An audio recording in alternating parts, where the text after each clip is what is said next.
Welcome to My Life, Tanya Applied with Rabbi Simon Jacobson, a journey into the deepest teachings of Torah and their application to our personal, emotional, and psychological lives.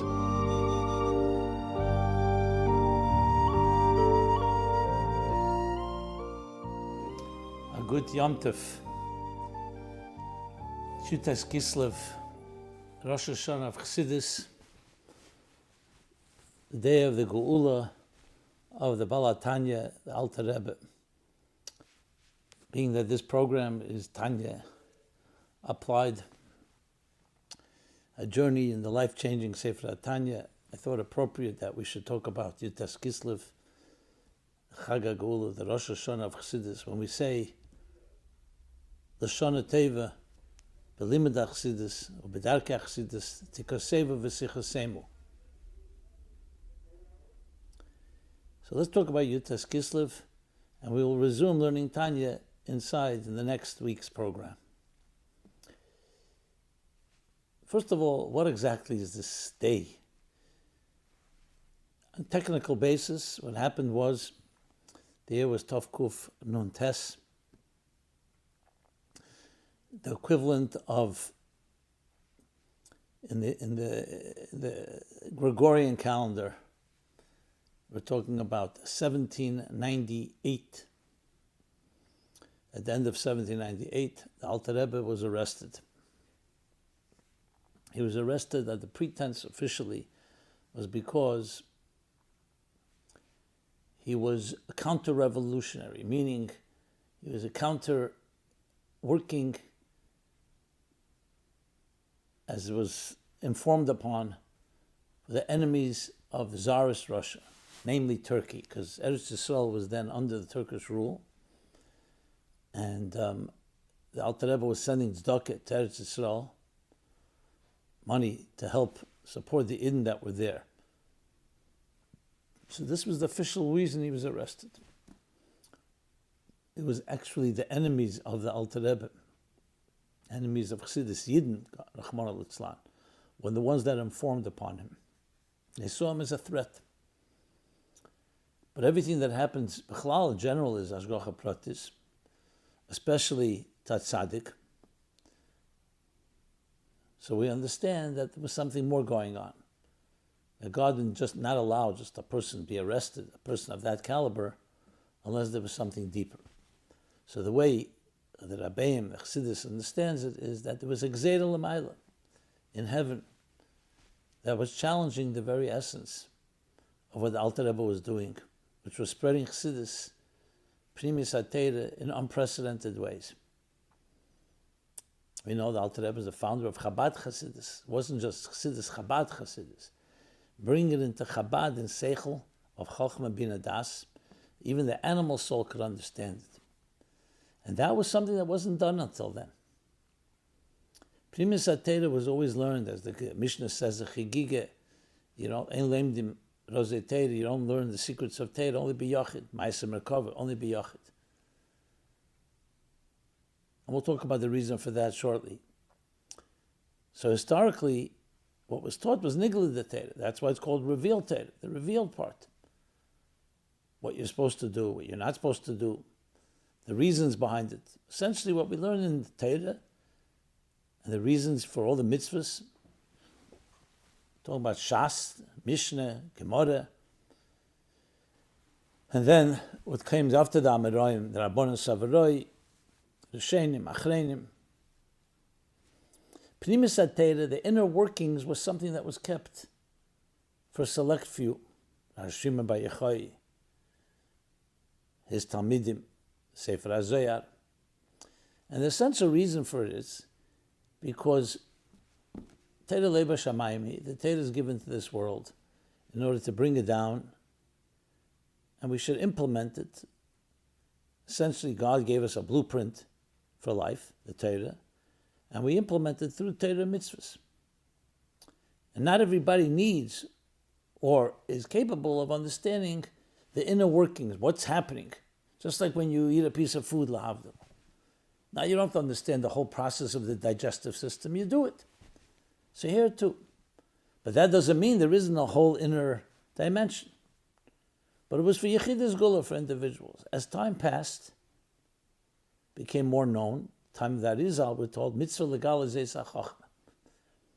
Time came to reveal this inner wisdom. You say, why? What changed? So two main reasons are given. One is that when there's more darkness, you need more light. As the years of Golus wore down, literally Eden, they were under oppression, difficulties. So there's darkness. To counter that, you need to arouse, you need to awaken deeper resources. So it's just like in a human being, there's a guf and a neshama. So too in Torah, there's a guf daraisa and a neshmasa daraisa. So you need the neshmasa daraisa to awaken. The second reason given is, as we get closer to Mashiach, so we know the din is Tayameh Chaim Zachu, that on Friday we begin to taste the macholim, the foods of Shabbos. So as we get closer to Mashiach, we start tasting the Tayameh Chaim Zachu of what it says, Shakenim and Shikas Piu, as Rashi says in Shir Hashirim, the Gili of Primis Ater, that will be revealed when Mashiach comes. You think that these two reasons are contradiction? No, they're hobohatalia, they're interdependent. Why? Because right before the dawn is the darkest time. The very darkness is a prelude to the ultimate Gili. So we reach deeper to find the deeper Gili of Primis Ater because of the darkness, and that leads us into the Geula. Okay. Then came the Baal Shem Tov. And the Baal Shem Tov, Yefutze Meine Sache Chutza, as Mashiach told the Baal Shem Tov, when will he come? Mashiach will come when the wellsprings will spread outwards. So we're already not talking to Yechidim anymore. We're talking about Chutza. And the Alter Rebbe came at a whole new level of actually explaining it to Chutza, explaining it even to the Chutza within the person, that even a Seichel Anushi, human intelligence, and animal soul's intelligence, should also be able to understand these deeper dimensions. And again, for the two reasons. One is because it's a deeper darkness.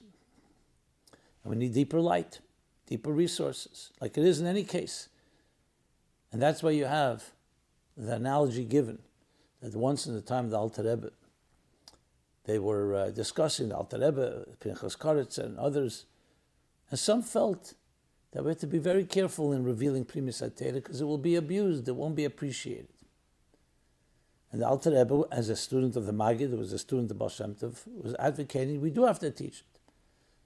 But as they were discussing it, suddenly you saw a Blettel Chassidus, a page from Chassidus had fallen to the floor, which the people who were opposed to spreading it, liberally, so to speak, said, you see, that's a sign.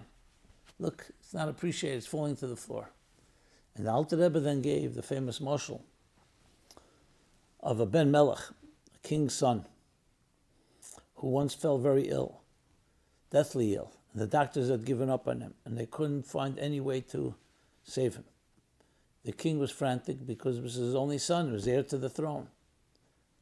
And he called doctors from all over the world. No one could give him hope. It was getting worse. This child was in a coma, in a comatose state, until one doctor from some obscure land came and said that the king in his crown, he has a precious stone that is a very rare stone. And the value of this crown was dependent on that stone. But when you crush the stone, the doctor said, you take the powder, you mix it with water, it may save the child's life. The problem was the child was in a coma and his clenched teeth, you barely can get anything in. So the king, without hesitation, said, absolutely. To save my child's life, what do I need this crown for? What do I need this malchus for if I don't have a child? So they crushed it on the suffix, on the doubt that maybe some drops of water will get through his clenched teeth, even though much of it may fall on the floor of the water. And Alter Rebbe said that's what you do when you save a child. The Jewish people were in a comatose state, and it was going to get worse. What does that mean? That doesn't mean they weren't committed, but the chayis, the passion for Yiddishkeit, it was becoming more mechanical. It was becoming something more, you couldn't say even more social. There's a certain element of even division, God forbid, between the different classes, between the scholars and the simple Jews.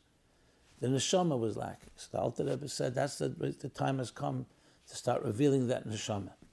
Now, if you think about it, this is all, we're going back to the 18th century, the end of the 18th century, and the 1700s. Most Eden then were still in a state of complete observance.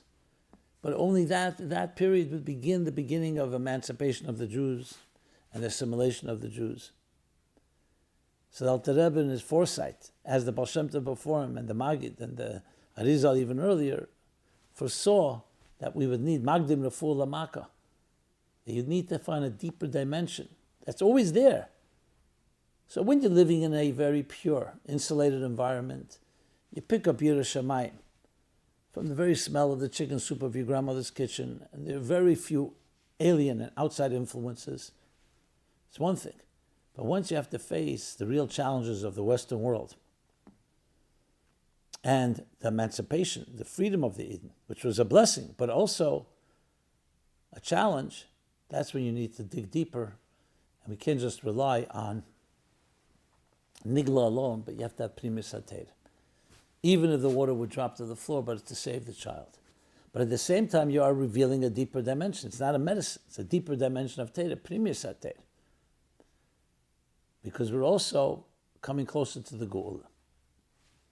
So when you think of it that way, you understand that the Alter Rebbe is teaching Chassidus and Primus HaTeira in such a fashion, so all the negative forces in heaven came. No, not so simple. Who says the time is right? Because if you think about it, why is there excited? Alter Rebbe is teaching Teira. He's spreading Chassidus, Primus HaTeira. Why would that be a problem in heaven? A problem would be if someone's not spreading Teira. And here he's arrested because of that. To the point that it's a challenge in heaven. Yes, because the stakes are high. To reveal that Teira, the other side comes and realizes how powerful it is, and will do everything to stop it. And when Yud Tes Kislev comes, and Alter Rebbe was released from prison, 53 days from the day he was sat in prison, it was a vindication that the time has come. The Alter Rebbe's approach was right. That's why we're told the story. That the Alter Rebbe, when he was in prison, he was visited by his teachers, the Maggid of Mizrich and the Baal Shem Tov. And they told him that you will be freed and you'll be released. So he said, what should I do when I'm freed? Should I continue teaching? So they said, not only should you continue, even more than you were teaching before. Sometimes the example, Shtarsha Yotza Lov Irir, a contract that was challenged. Once it's upheld, it's even stronger than the original contract. So indeed, that's what the Alter Rebbe did. So it becomes a Chag HaGeula, and Yud Tes Kislev becomes a Rosh Hashanah of Chassidus, not just back to the way it was before the arrest, but it's a whole new shlav. The Rebbe Rashab says that the Iker, Yefutzah Menasach Chutza, begins with Yud Tes Kislev. Shoshana of Chassidus. Zeh Yom Tchilas Masecha, the Rebbe Rashab calls it, using words from the Rosh Hashanah prayers. So it's a new beginning, like a Rosh Hashanah. But what exactly is Chassidus? So let's talk about that through some other stories and anecdotes around the Alter Rebbe. As we also was learning Tanya together, no, the Tanya is based on the pasuk Korav Elecha, Ki Korav Elecha Dover Me'ed Beficha Belvav Chalasese. Moshe Rabbeinu's statement that the Torah is leirachik, it's not distant, and le'meiver le'yam, not in a far sea, in a wide across the sea, and not distant, and not in heaven. But Torah is Korav Elecha Dover Me'ed Beficha Belvav Chalasese.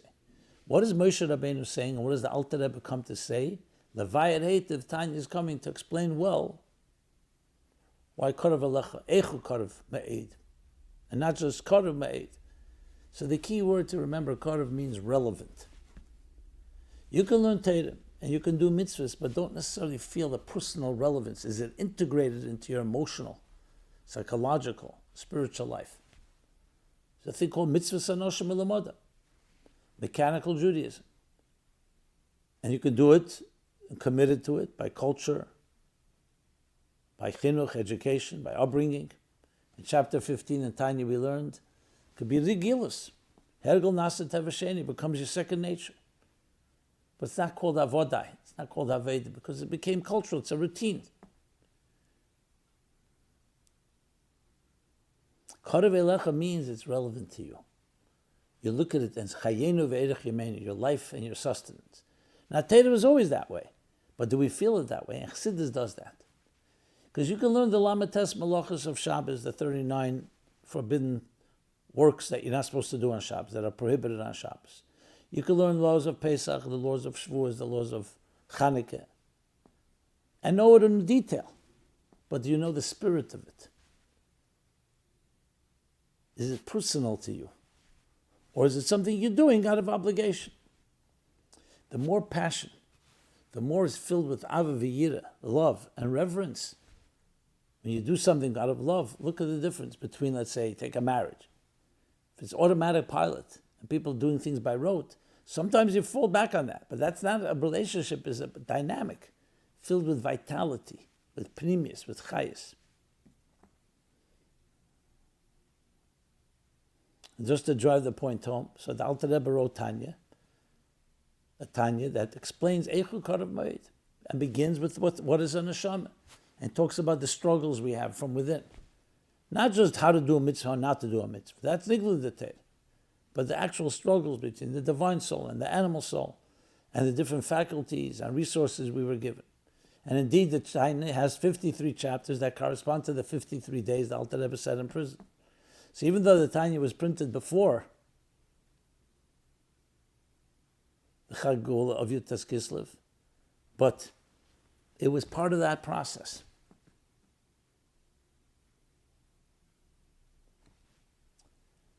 So there's an interesting vort that the Frierdiker Rebbe brings, that when the Alter Rebbe started writing Tanya and the manuscripts were getting out there, Chassidim came to the Alter Rebbe and said, we're learning it, but we don't understand Tanya. Okay. And the Alter Rebbe said, "Vala halbe Zach nimmt man nicht." Meaning you only have half a thing. For half a thing, you can't grasp something if you only have half of it. The half is Tanya. What's the other half? And the Alter Rebbe said the other half is Negina, song. An unbelievable word. What does it mean? It doesn't mean the sing-song that when you read Tanya, you say it with a sing-song. It means the hergish of Negina. Negina is kulmas halev. It's the quill of the heart. It's not just saying words when we speak. It touches a deeper place. So when you learn Tanya, it has to be emotionally stimulating, like a niggin. So indeed, we know the story that Alter Rebbe went to Shklov, which was a big city of scholars. They gave the Alter Rebbe the bima to speak. He gave a feierdige drasha. And as much as people were impressed, the Alter Rebbe felt something was still not there. So the Alter Rebbe started singing a niggin. You say one of the tunes that he sang, the Rebbe chazered over with the niggin, Chai, Tavshin Chai, Purim Tavshin Chai, Tamaru ki teva vaya, versuchten zet as the Rebbechter is good. It says that hundreds of people followed him out. The niggin grabbed them. Because the point is, it's not just an academic study. It says, Kol ha'emer, ein li ela teira. The Gemara says, it's gam teira ein li. Someone says, I only have teira. It doesn't have teira either. Teira is not just an academic study. It's personal, karev elecha, relevant. And that's when nigunim play such a fundamental role in Chassidus. Nigun Chassidus. A nigun. Chassidus verbringen. So you have words of Torah, obviously. Torah is of Chassidus, but the nigun takes it to a whole other dimension. So what Chassidus really is not something new. It's part of Torah that was given to Har Sinai. It's part of Torah that was given at Staka Baraisa Baramama, the Eibishter created the world. There's the Nishmosa Daraisa. The difference only is in generations how much of it was revealed to how many people. But there's always a neshama working. For example, right now you have a neshama, but neshama is less accessible than the body. It's easier to tell someone to eat, drink, take care of your body. The soul is more abstract, is more sublime. So Torah too, there's the outer dimension, what you do. And then there's Nishmas Darais. And indeed it saves a person's life because it makes it come alive.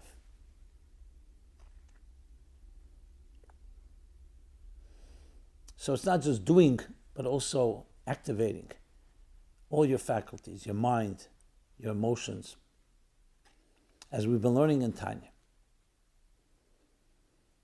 So even if a person may not be emotionally completely there, use your mind, contemplate, appreciate the idea. Even if you don't fully feel the fiery passion, appreciate it. The Alter Rebbe once said on the Torah, on the Pasuk, Vasiresi leva oven, leva even, v'nesati lechem lev shel basar. That when Mashiach comes, God will remove leva even, the heart of stone, and replace it with the heart of flesh. Ask the Alter Rebbe, why does it say leva even? Why not moyach even? The mind could also be verstopped, like an inanimate stone. And the Alter Rebbe answers, because moyach is in your control. You can contemplate and you can study. So even if you have a moyach ha'even, a so-called, your mind is closed, but you can work on that. Because it's not demanding emotions, which is something a totally belev, is not always easy to access. But you can get your mind to dream, to imagine, to think, to envision something beyond yourself. That's where the mind's power is. The Alter Rebbe uses that power, Chabad, that the mind takes you to another place. You can envision something that you yourself are not experiencing. That's what's so powerful about the mind. An emotional creature, an animal, for example, can only envision things that it needs, its survival. Cannot abstract, cannot imagine a world, a better world. Human beings can do that. That's the mile of real seichel. So the Alter Rebbe is saying that you have control, that you don't need the Eibishter to do that.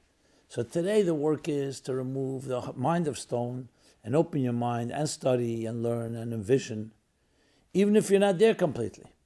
The Osadov, the Eibishter will remove the heart of stone, the emotions that sometimes are blocked, which is not always in our power to overcome.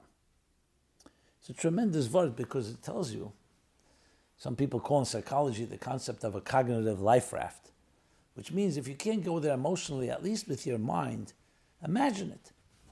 Because if you can't dream it, you'll never be it. And that's what the mind can do. It can take you to a place that you yourself, your subjective impulses, your subjective emotions are not there yet. But that doesn't mean you can't dream. We can talk about Mashiach even if we're not there yet ourselves. We can talk about what it means to be a Eved Elokim, a servant of God, even if we're not there completely. That's the mind, the contemplation.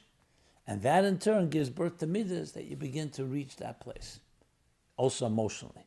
You see this many times. People understand something, but they emotionally don't have that connection. Or they don't feel it's for me. They just know it's good. The goal is to know it with your mind and then bring it into your heart. Just such a fundamental basis in Tanya. So with that, let's talk a bit more about some of the major contributions of the Alter Rebbe. So we'll talk about a few of them. Number one, in Perek Yud Beis in Tanya. Moyach shalit alalev, says the Alter Rebbe, that comes natural. But tevet teldose, self-control. Why is that so vital? Because if a person doesn't have self-control as inherent in them, but their desires and temptations of the animal soul are inherent, so we all know something that's inherent is always going to be more powerful than something that's acquired. Says the Alter Rebbe, it's not acquired, you're born with it. If we may, it goes mamash counter and preempts the Freudian id. The id saying, it's not in your control, everybody's born with their pleasure principle, about me, and then you have an ego and superego to keep it at bay. Says the Alter Rebbe 100 years before Freud. It's not the id, it's the yid, the pintle yud, that they dig deeper. Yes, there's a selfish side, the animal soul is part of who we are. But there's something deeper.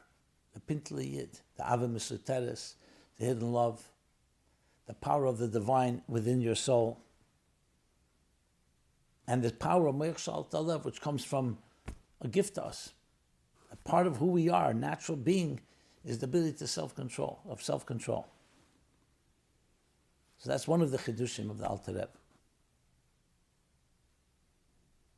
Another one is later in Ageres HaKedush, Simon Chof, which the Alter Rebbe wrote not long before his passing, is the Yesh HaNivra, this physical world where we feel that we're self-contained as if nothing created us.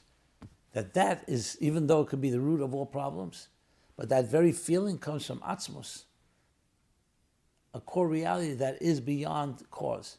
Since Atzmus en le'ila v'siba, chaz v'shol macheres shekod malay, nothing precedes it. It's mitziyuse matzmuse. It's an existence that comes from within itself.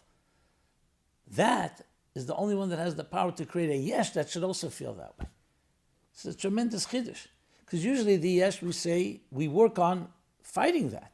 You shouldn't think you're self-made. That's the root of all selfishness, the root of all problems. Says the Alter Rebbe, yes, it may be. But there's a part of it that's atzmistic. The part that you feel that way is because it's coming from atzmus. So our job is to appreciate and understand that it comes from atzmus. So it gives a whole new take on yeshes. Usually we think of, I said, arrogance and yesh is something to be eliminated, which is true. But there's a part of our sense of feeling self, our sense that we're self-created, that is really a godly element. And we have to come to recognize it comes from God, and that alone teaches us, as Chassidus in a number of places explains about what Atzmus is like, not just Oyer. Oyer is saying 24/7, I come from a source. The whole meaning of Oyer is bottle and dovuk, and it's completely me'ein amoyer. All it is an expression of its source. It's the light of the luminary. But a yesh does not indicate on its source. So it tells us about Atzmus that Oyer cannot tell us. Yet another chiddush, among many, many. I'm just choosing a few. So when you think about it, the Alter Rebbe created a revolution of how to look at life and how to look at the world through the eyes of Primis HaTorah, of Chassidus, that helps us appreciate our connection with God, not just on a behavioral level, but also on an emotional level and on a cognitive level. Hence Chabad. And Yud Tes Kislev is the Rosh Hashanah for Chassidus. The Rosh Hashanah, Chag HaGeula. It gives us the ability to free ourselves and free everyone around us from the trappings of material existence and connecting to the divine. And with every generation after the Alter Rebbe, all the way to our Rebbe, 7 generations, this only grew and accumulated. And by now, says the Rebbe, we've already come to a point where we could be mevarer, and we can engage with the material world and technology and everything about it, and not be concerned, but we can transform it. And indeed, that's the ultimate goal. So the Rebbe in the Maimer, Basel Legani, Tovshin Yud Aleph, said, we're the Deir Ashvi, the 7th generation from whom? From the Alter Rebbe. He began the process like Echad HaYavram. And we are the 7th generation like Moshe, the 7th from Avram, that builds V'shachanti B'seicham, that we can actually actualize and solidify and concretize the purpose of existence. So, a good yontif, everyone. The Shana Teva, Be'limud Achsidus, Be'darkei Achsidus, Tikasei V'sichaseimu. May we continue to learn Chassidus and infuse it within our lives, and may this all be a merit to Achenu v'Achiseinu b'nei Yisrael and Eretz Yisrael. The Eibusher should protect them, L'yonu v'La'ish Hashem Yisrael, protected and everywhere. The schus of that may be finally merit to the Geula, march from Chag HaGeula of Yud Tes Kislev into the Geula Hamitis V'Hashleima. A good Tavoch and a good Yontif. We're here every Motzei Shabbos, 10 p.m. Eastern Time. Go to TanyaApplied.com for previous programs and more details. This has been My Life, Tanya Applied with Rabbi Simon Jacobson. Please join us again next week. Visit ChassidusApplied.com for archived classes and more resources.